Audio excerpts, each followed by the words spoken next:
Everybody to today's webinar on facilitating effective community dialogues. This is Matt Leininger from the Deliberative Democracy Consortium. I am joined by two terrific co-presenters here, Betty Knighton, Solutions Forums in the West Virginia Center for Civic Life, and Angela Chen from Everyday Democracy in the Montgomery County, Maryland school system. And they'll say a little bit more about themselves in a minute, but first, I think let's see, what have we got at our next slide here? Oh, and another person who will be with us today is Rebecca Reyes, and you've probably already heard her voice. She is the Wizard of Oz behind the scenes running the webinar, all the technology here, and she works for Everyday Democracy. So our agenda is pretty simple. We're going to have some introductions. We're going to give a little bit of background about the National Dialogue on Mental Health and the Creating Community Solutions events. Then Angela and Betty will take over and talk about various tips and roles for facilitators, and then we'll have questions and discussion.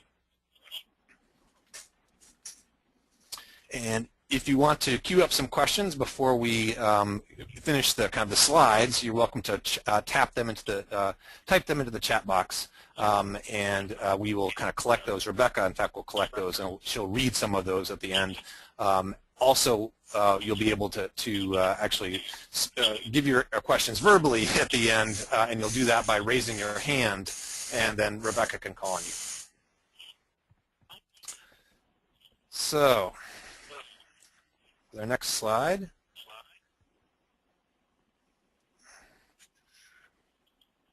It's winging its way.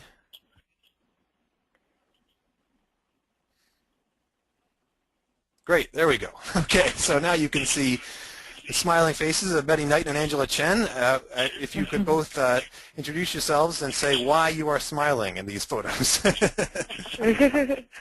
This is Betty. I'm smiling at all of you, even though I can't see you and I can't see you smiling back. My role here in West Virginia is with an organization called the West Virginia Center for Civic Life.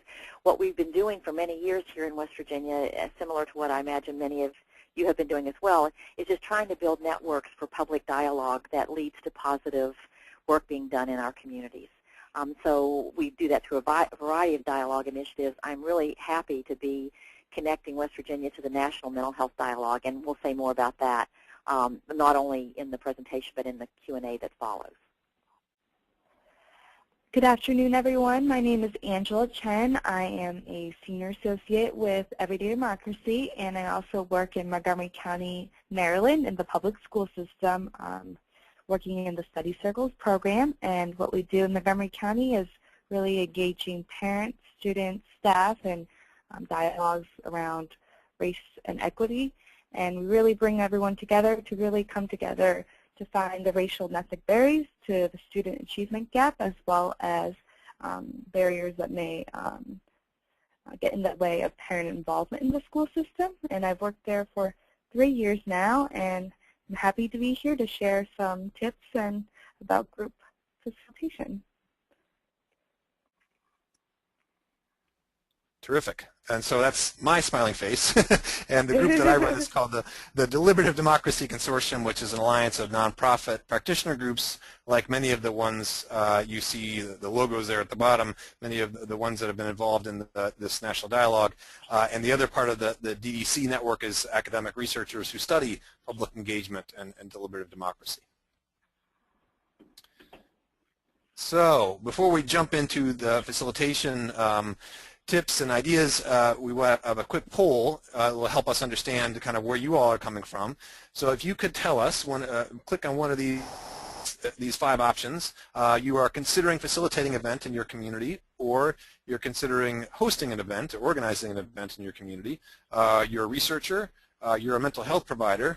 I suppose, of course, you could be more than one of these things, but I don't think we we allowed for that in our poll here. And then other, so what other kind of role you might be playing with respect to this project, and you can also, if you'd like, type what you mean by other in the chat window.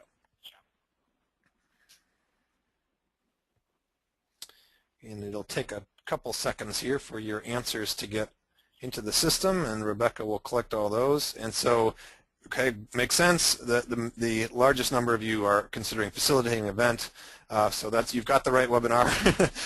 Some of you are also considering hosting an event, and we can answer some of those kinds of questions too if we have time.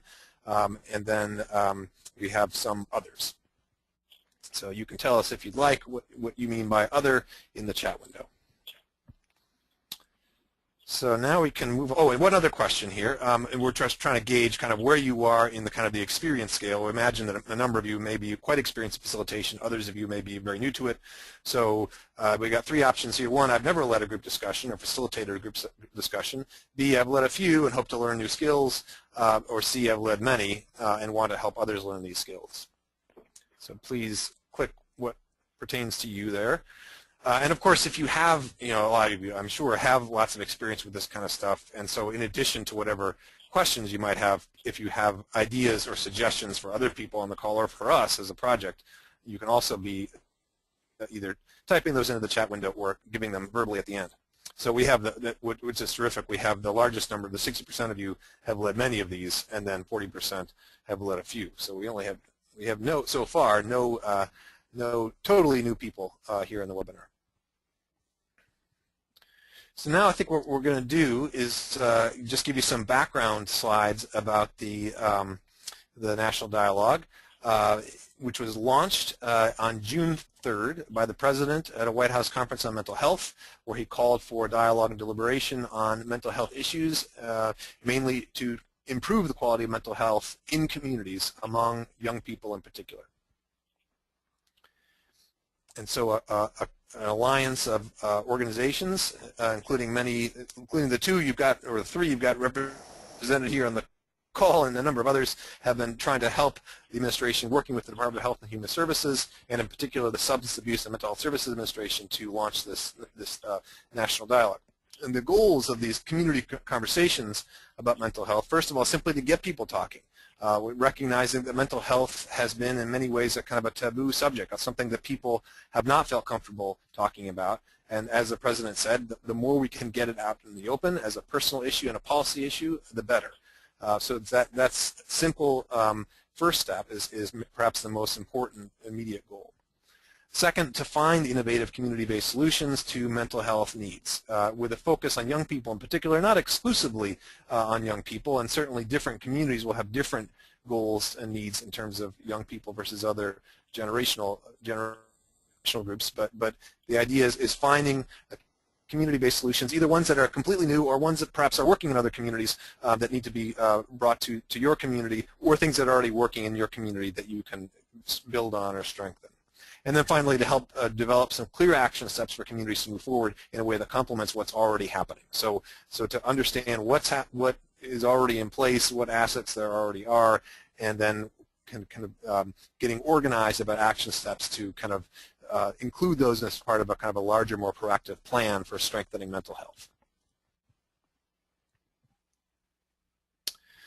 So if you look at creatingcommunitysolutions.org, you will see this map, and this map shows all the different places in which some community organization has committed to organizing some kind of event. We've set a fairly low bar. It doesn't matter to us whether you're organizing 1 or 2 groups or 50. The important point is to give people a chance to step forward and to find one another. So part of the purpose of this map is to help people find other organizations, other leaders in their communities who are trying to do something so that they can join forces and help one another.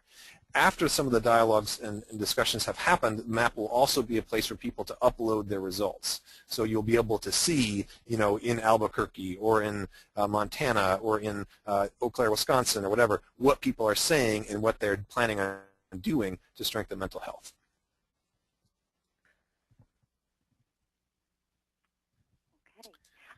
Now, this is Betty, and what Angela and I are going to do now for the next bit of time is to go over some of the basic foundational principles that we found useful in our work as it relates to community dialogue. And I realize that many of you on the call probably have quite a bit of experience already with facilitating community dialogue. Some of you are newer to this whole idea, and so what we're going to try to do is present some of the basics that you can either use for your own thinking, or that these might be some of the kinds of things that you would use as you're preparing other people in your community to facilitate some of these mental health dialogues or dialogues in general.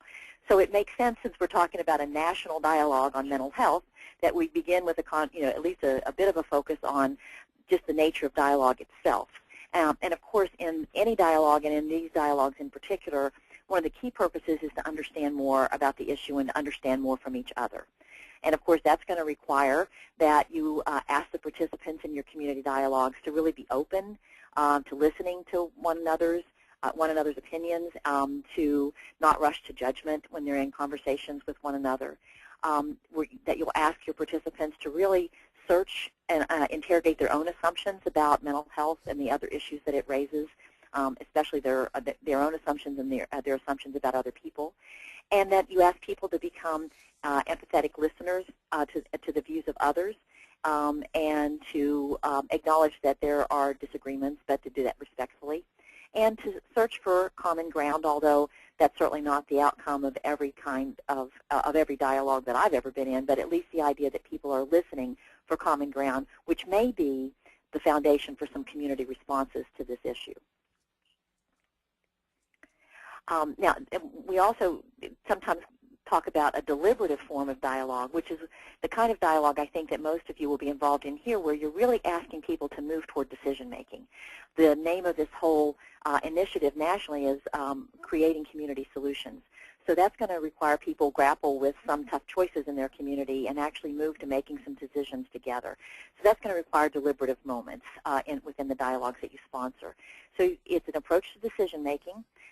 You'll be asking people in your community dialogues to really consider some of the relevant facts about mental health nationally and locally from a variety of points of view, that people will be able to really talk to think critically together about a variety of options for how they could move forward, and that you will actually potentially use this in your community or work with others to use it to actually create tangible results, like producing recommendations or identifying choices for your community or even development of action plans.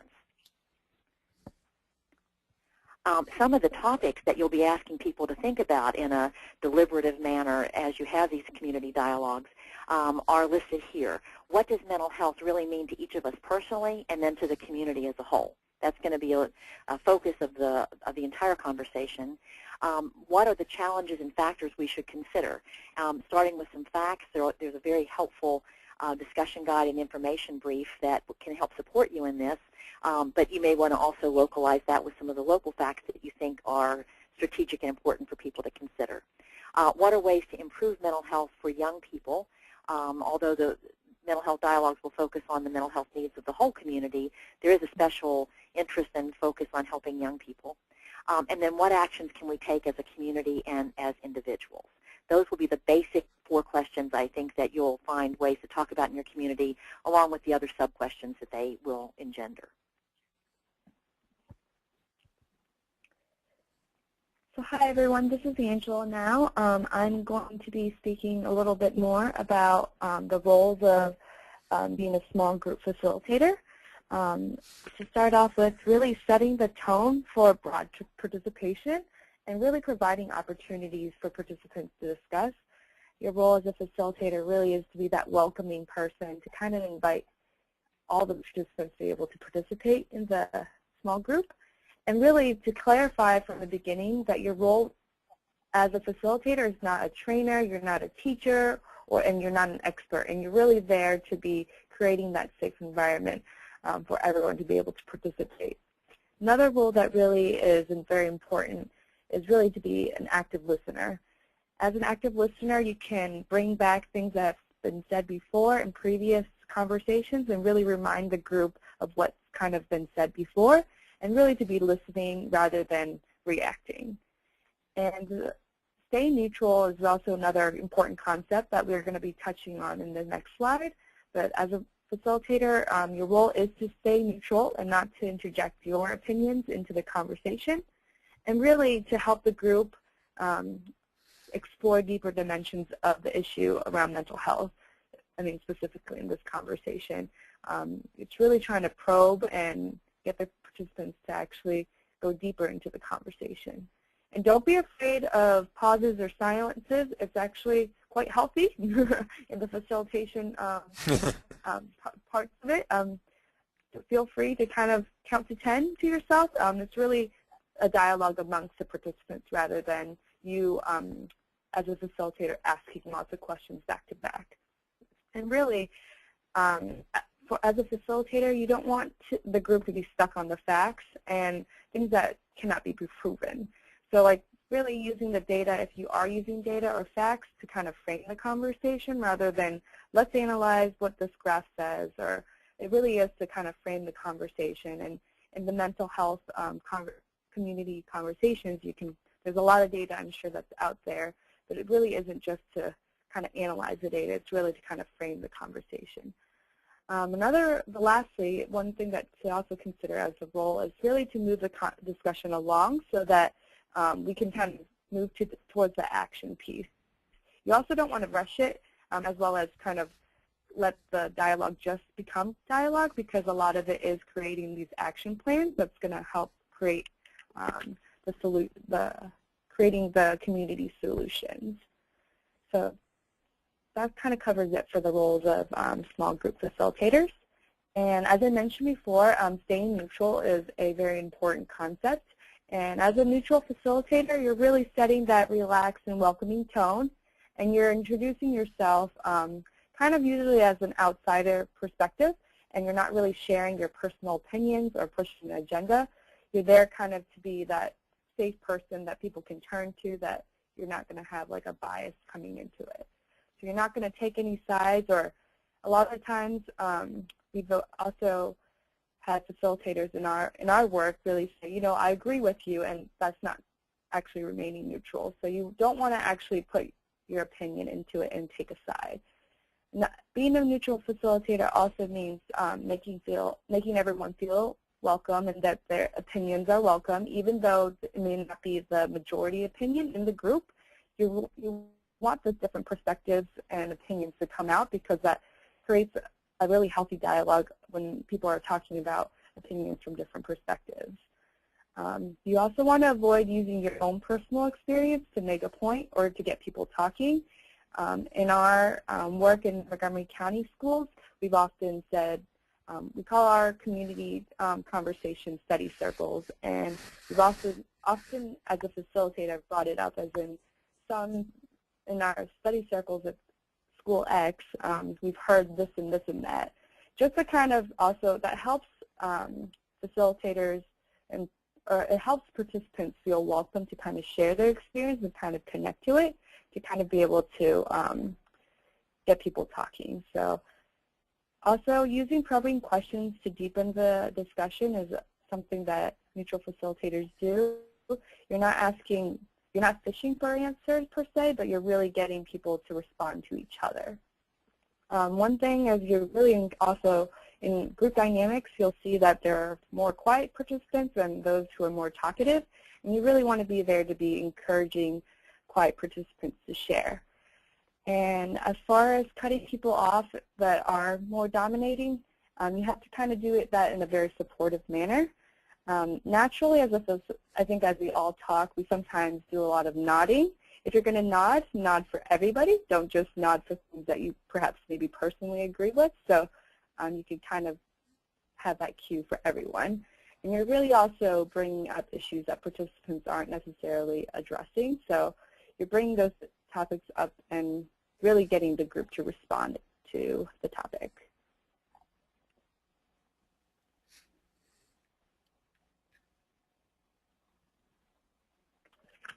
And then lastly, really just starting the conversation.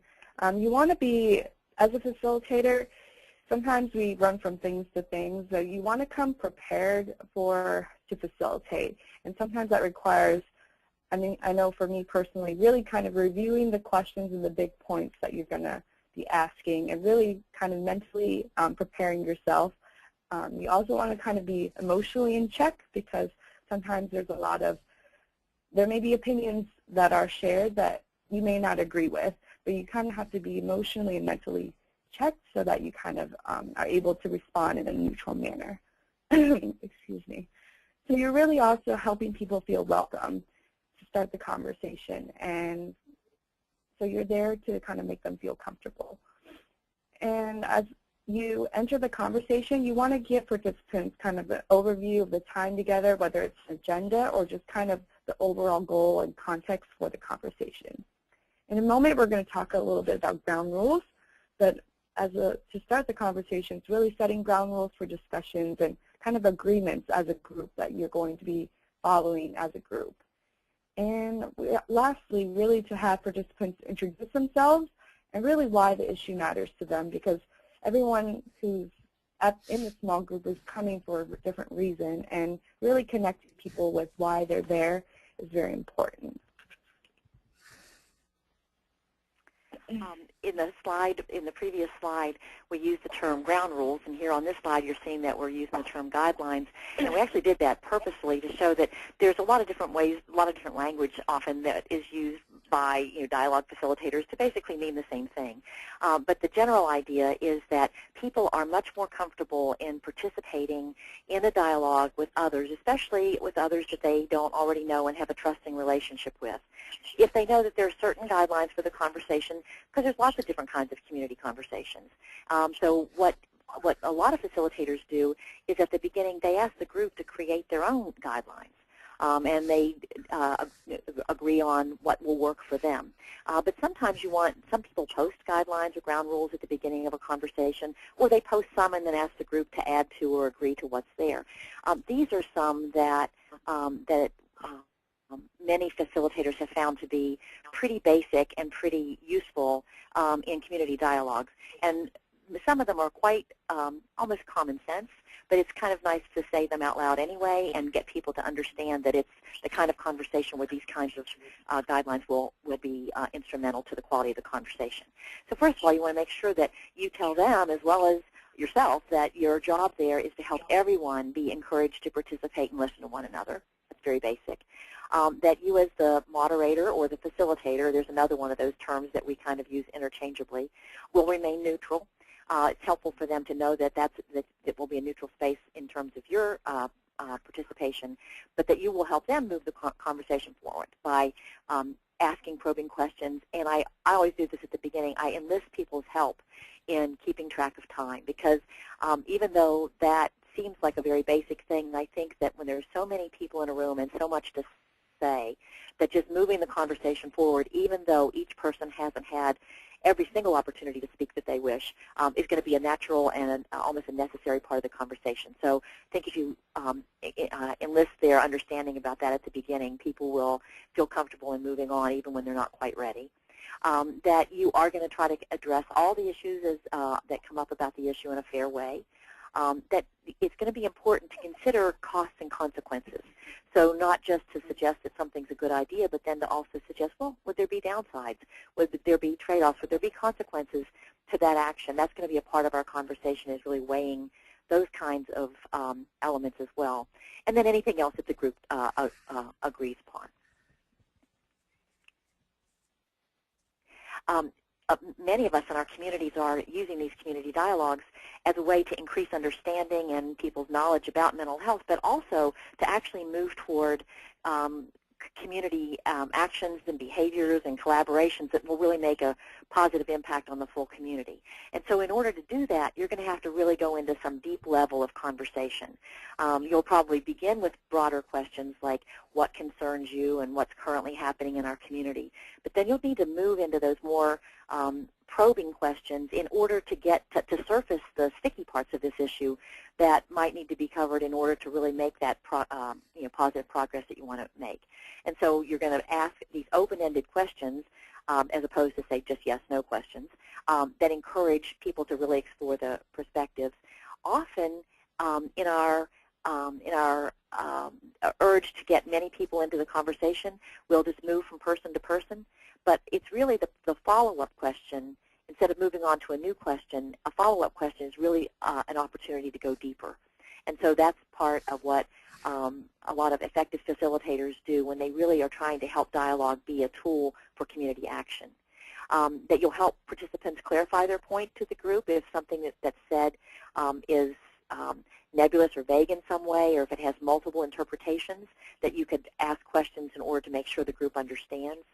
That you want to make sure that the points that haven't been raised are raised. And often, no matter how hard you try, you won't have the full diversity of opinions in your room at any one time. And so your role as the facilitator sometimes is ask those questions that aren't being raised, perhaps because you don't have the full breadth of community perspectives in the room at any given time.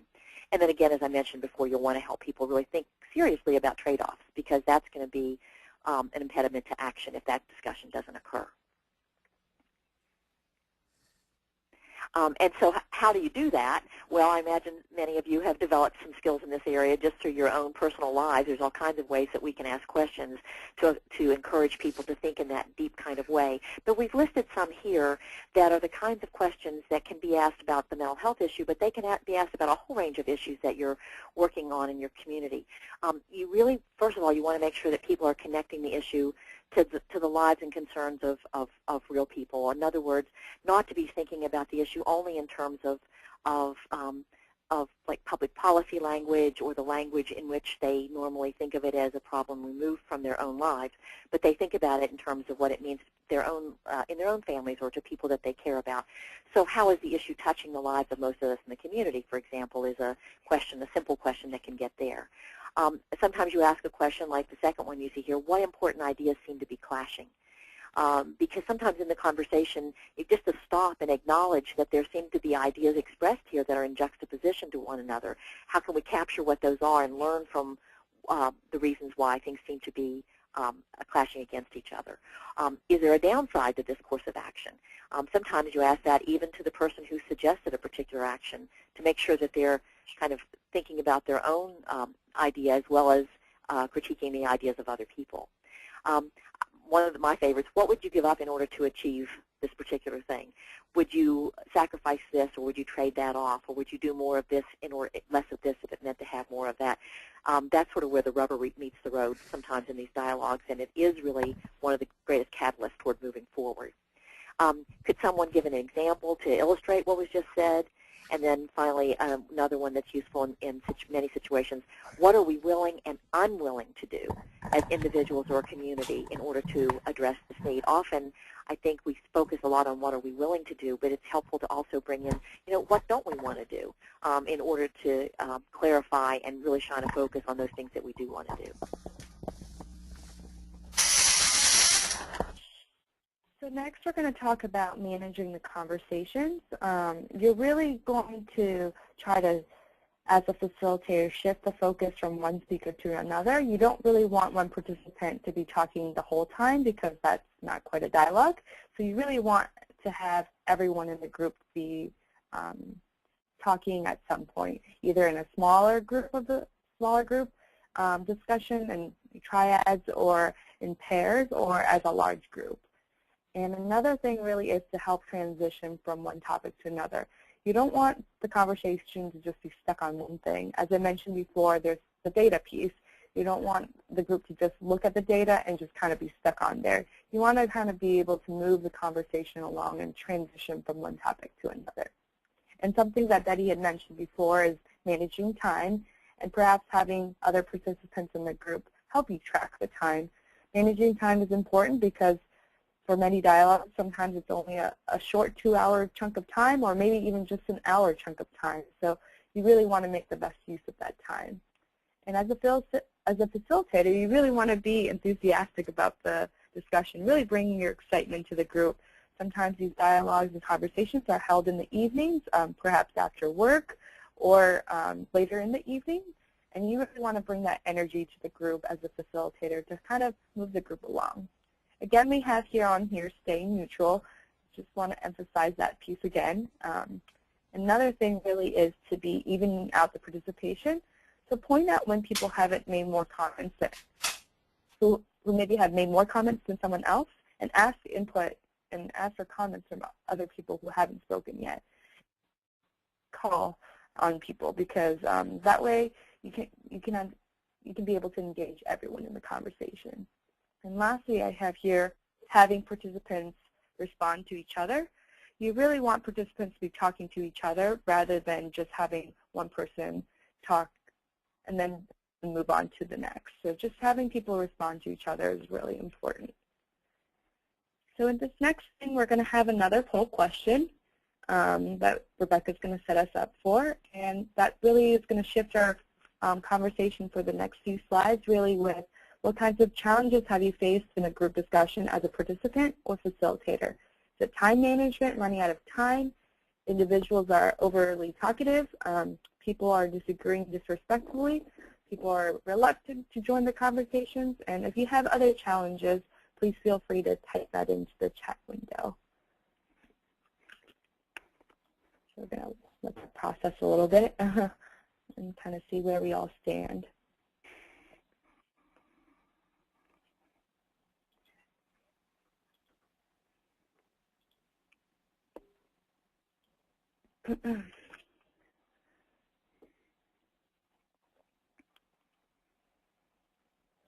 So as we look in this quick poll, most of everyone, I think, has the result of individuals that are overly talkative, and people are reluctant to join the conversation, as well as time management. So I guess these are the three big areas of challenges that we have faced in facilitating group discussions or as a participant. So in this next slide, I'm going to be talking a little bit about kind of dealing with challenging moments, and we can perhaps touch on the top three challenges in a moment as well. But really dealing with challenging moments, as a facilitator, don't be afraid of conflict. Conflict is healthy in dialogue, and really having participants sometimes naming the elephant in the room as part of the discussion can really frame the discussion for deeper conversations about really digging deeper into the why and the why that is the elephant in the room. And really helping disagreement be productive, you have to be appreciative of people's passion, because sometimes it may come off differently for some people. But however, people's passion come in different ways. And really helping people understand that, you know, everyone's perspective is very valid, and kind of thanking people for sharing, even if it's not an opinion perhaps that everyone in the room can agree to. As a facilitator, you really want to summarize key points as well as areas of disagreement and agreement. So as a facilitator, you can kind of summarize what people have said and ask people to respond to each other, saying, you know, I heard you say this, this, and this. What do you think about it, to another participant? And really having people respond to each other. So you want to move to interest and away from positions. So really not talking about stances of where people are standing as far as the issue, but really kind of where engage the interest piece. And you want to actually, when you have these challenging moments, as Betty had mentioned before, our ground rules or guidelines really are helpful here. As a facilitator, those kind of are your guidelines to kind of check the group. You can actually just kind of really mention, you know, in the next few conversations, it may be difficult and challenging, but I want you to remind you that, you know, we agreed on these set of rules, and that's kind of how you can kind of hold the group accountable there as far as the rules go. You want to be direct with participants who speak too much or who are disrespectful. And you can kind of, in some study circles, we've kind of called it out by saying, you know, I want you to count to 10 before responding to a question or responding to someone in the group. That way it allows participants who are maybe quieter or shy to kind of really have an opportunity and space to actually voice their opinion. So in this next slide, some of you guys had mentioned reluctance of participation. When you have low participation, sometimes it is people who are dominating the conversation and there's low energy, or there's low energy. Trying to break the group up into pairs or trios is very helpful, because more participation actually happens in small groups rather than a large group. Another strategy I've used is really just to go around in a circle, really having the expectation that everyone will be answering a particular question, whether it's like a takeaway or a feeling that you are feeling at that moment. You can start with one person, ask them to go right or left, and really just have everyone share that way. Another thing really to do is to give participants time to reflect before responding. One thing I've done before is really, let's take a moment to think about question X, and really giving time for participants to process and reflect before responding. So these are kind of some strategies as far as having low participation as a challenge. We just have a few more points we want to make before we open it up to your questions and continue to talk together about what your experiences have been and what you anticipate with this initiative. And this one about emotion and personal stories, we really wanted to take a few minutes to talk about, because although just about any community issue, I think, would be full of the emotion and the passion of people who are participating, I think because mental health touches so deeply and personally in people's lives, that in this particular series of conversations, you may find that many people do have emotional or passionate stories that they want to tell about mental health issues. And so I think it's important to anticipate that as a facilitator and to acknowledge that that is a part of the conversation. But it might also, because often people can't tell a personal story about a complicated issue like that quite briefly, it also could become a time-consuming part of your conversation. And as 56% of you, I think, said that dealing with people that are overly talkative, it could be a challenge. In this particular case, it may not be that somebody's overly talkative as much as that they just take a long time to tell an individual story. But in any case, it's going to be a challenge for you to deal with. And so what you might just need to do as a facilitator is to just check in with the group and remind them that you do have a limited period of time, and to have them kind of make a group decision about how they want to deal with stories as a part of the overall conversation. And I think when you remind people of that, then people will be a little bit more aware of the time that it's taking to tell some of the stories. You may have to find a way to expand your time or to use your time in a particular way so that you can capture the most of the relevant content from the stories that people tell. And one way to do that is to try to draw connections when you can between the story that someone's told or is telling and an actual element of the conversation that requires more thought, so that you're using the story not only to illuminate and to allow people to empathize with one another, but so that you're also using the story to glean a theme or a challenge that will help you move forward in terms of your community's work on the issue. Maybe that there are times when you need to take a break. In cases, it's important, I think, to remain in that neutral facilitator moderator role as you're listening to emotional content that's being expressed.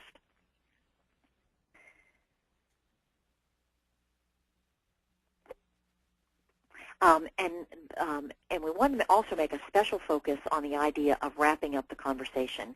I think because time management is such a challenge, we have so many people that have so much to say in these dialogues, it's often the case, and I've certainly had this happen in facilitated in work that I facilitated, is that you can spend so much time talking about the important elements of the conversation that you don't allow enough time at the end to really wrap up the conversation, to reflect on it, to harvest what you've learned, and to consider what your next steps are.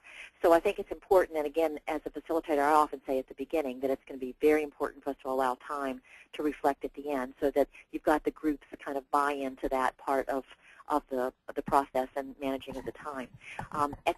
Toward the end of your conversation, you really want to reflect back over all that's been said. Not necessarily to rehash all of it, but to reflect on it so that you can capture what's necessary for moving forward. That you can begin to think about next steps. It may be that some action ideas have emerged by the end of your dialogue that you can capture and plan to address in the future.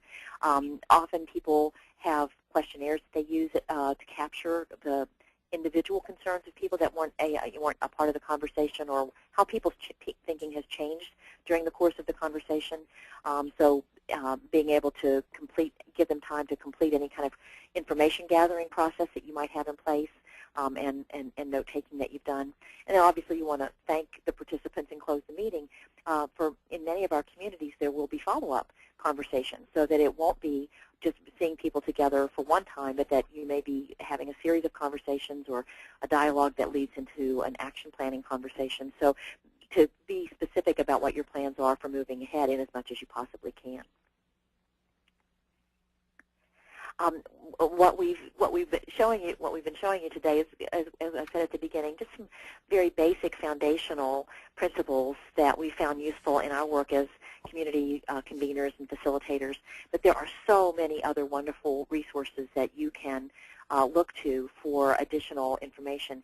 The National Coalition for Dialogue and Deliberation has a wonderful website with a resource center, and that's the address that you can use to get there. And you can go there if you have a minute or two, or you can go there if you have a day or two, and you'll find plenty to keep you occupied for whatever period of time you have to invest in it. Also, Everyday Democracy has resources on their website and links to other people's work that you will find very useful. In many parts of the country, there are civic life institutes or workshops that people convene in order to help face-to-face, in a face-to-face setting, help people learn to be strong facilitators. Ours is coming up here in West Virginia in just a few weeks, where people from around the state will come together and they'll learn to be facilitators, and they'll get a lot of peer, very collegial feedback in a practice setting. And if there might be one of those kinds of workshops near where you are, you can go to nifi.org, that stands for National Issues Forums Institute, to see if there's one in your area. And you'll find on the web that there are many, many other great resources, including things that one of our co-presenters, Matt Leininger, has put together that we use here in West Virginia all the time. So you can just Google Matt's name and you'll find some great stuff there as well.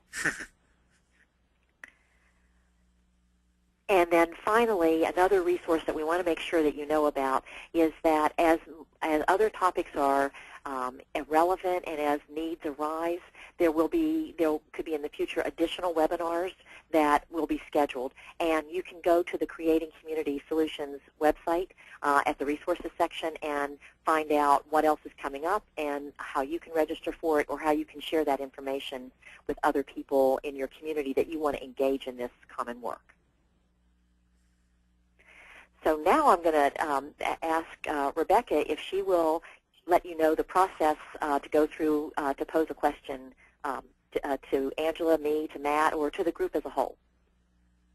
Hi everyone. So this ends our formal presentation, and if you guys have any questions about facilitating or even just about the Creating Community Solutions initiative as well, Matt's on the line that can answer those questions, and both Betty and Angela can answer questions about facilitation. So if you want to type a question in the question box, I can say it out loud for everyone to hear and for the panelists to answer.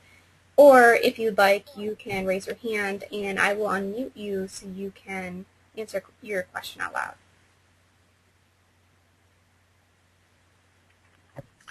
And where is the raise your hand button, Rebecca? Is it up there on the right somewhere? You know, I don't remember what the participant panel looks like. My panel looks like I'm going to drive an airplane or something, but it should just be a little a little yellow hand. It might be on the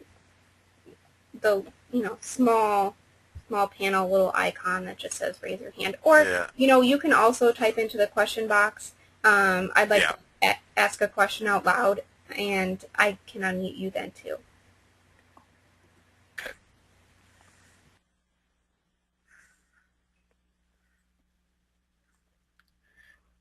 Meanwhile, fasten your seatbelts because Rebecca will be taking off and piloting the plane in a minute. Yeah. So far, I haven't received any questions throughout the presentation. Definitely want to give people at least a minute or so to formulate things. At least that's how I work.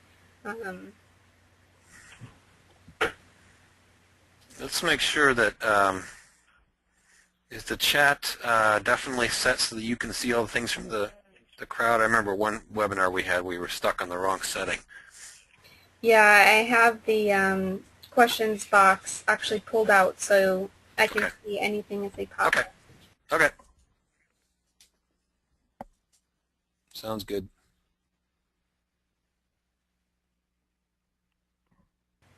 All right, I do have one question here from... Well, we also... Laura's question is, how will these community dialogues fit in with the larger goals of this national dialogue? Or should the focus remain at the local community level regarding learning solutions and actions? Sure. I mean, this is mainly focused on the local level, especially in terms of the discussions I think that you'll be involved in. There is, in addition to all these various local events, there is a national online conversation that's already taking place, hosted by Civic Commons, which is a nice platform for online discussion. So there's a link to that on the creatingcommunitysolutions.org site. So there'll be some, I imagine some of those conversations will cover more national kinds of topics simply because people are going to be from all over the country in those conversations. But I think even when the discussions are focused on the local level, the fact that we've got this map where people can kind of upload their results of their conversations and other kinds of events that kind of amplify what people have said, I think it'll be fairly easy to get a real sense of this being a national conversation. And I think anyone who's looking at this from that kind of perspective and trying to figure out, well, what should we be doing at the national level, or what should we be doing, as federal agencies or state agencies to do something about these issues, I think you'll get a lot of ideas and a sense of where people are just by looking at the results of the map, looking at the results from specific communities, and taking part in the Civic Commons discussions and so on. So I think what we're trying to create here is something that is a truly national dialogue, but with concrete local outcomes. And it's never been done before, so it's something of a grand experiment. But so far, it seems like we're quite confident that's going to work. And this is Betty. I think there are lots of things that we can do locally. I know we're considering lots of things here in West Virginia to localize the national initiative, and also then to connect back to the national initiative. We're going to work on a statewide basis and then also in a local community basis to have these conversations, which will, I think people are happy to know that they're part of a national conversation. That kind of infuses it with even an additional level of interest. But we're going to be working with our State Bureau for Public Health, for example. They're helping us to create a fact sheet about mental health in West Virginia, so we have more of the local facts and figures about what's happening in our state and what some of the challenges are and some of the recent work that's been done. And then we're working with other networks of people in the state, and you may have similar opportunities in your community. For example, at the national level, United Way has been very interested and supportive of this national mental health dialogue. Well, we all have United Way chapters in our local communities. So I've been working with United Way directors in West Virginia who will really take on the role of local convener.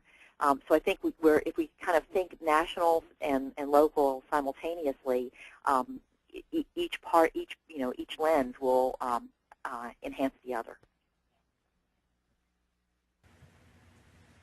Great. So we have another question from Diana. How can we find out about upcoming conversations scheduled for our respective states? Well, one place is definitely the map at creatingcommunitysolutions.org.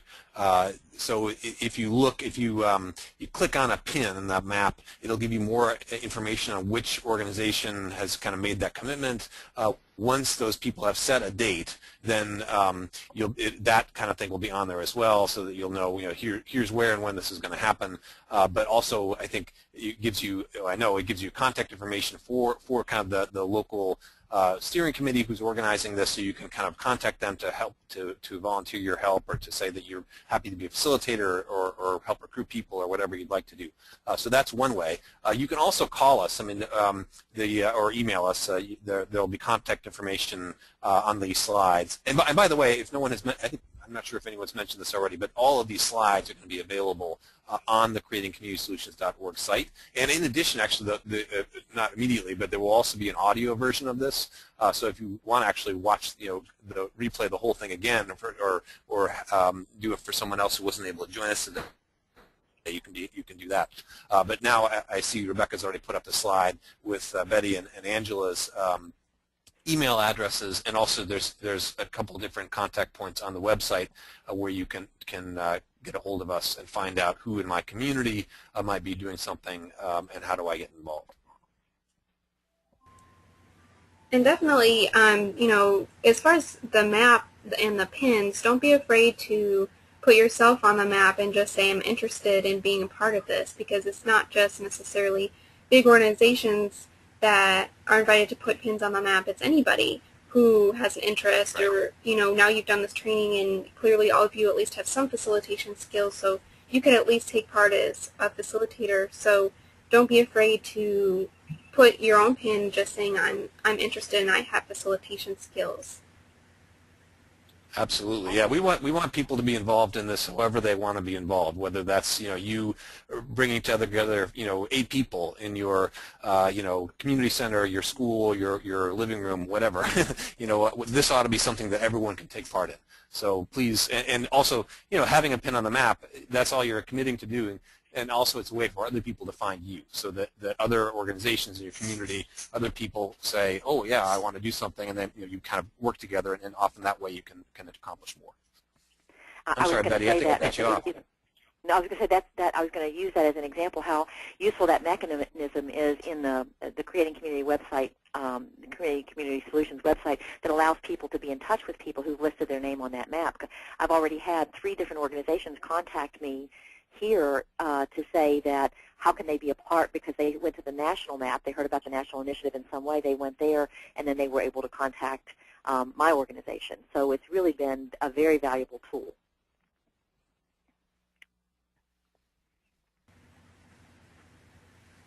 All right, so we don't have any more questions or hands raised. I guess this is last call.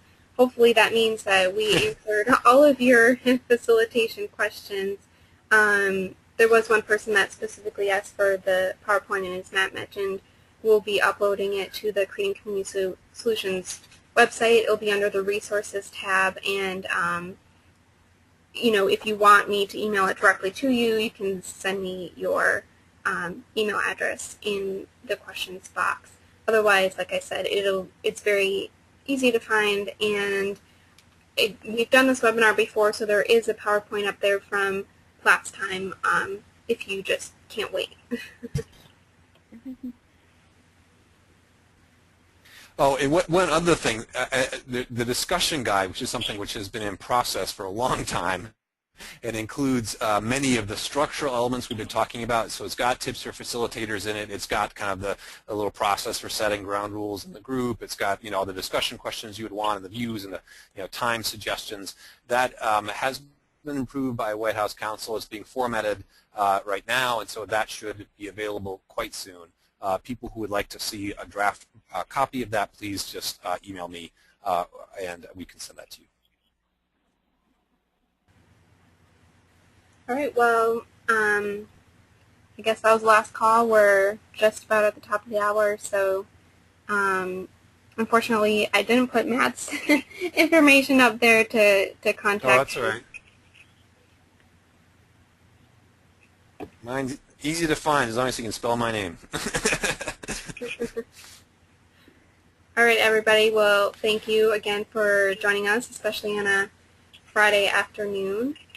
And, visit the Creating Community Solutions website to take a look at the resources, find the discussion guide. There will be an organizing guide at some point as well. So keep in touch, put your name on the map, put a pin on the map for yourself or your organization. Thanks, Rebecca. Thanks, Angela. And thanks, Betty. And thanks, everybody else, for tuning in. And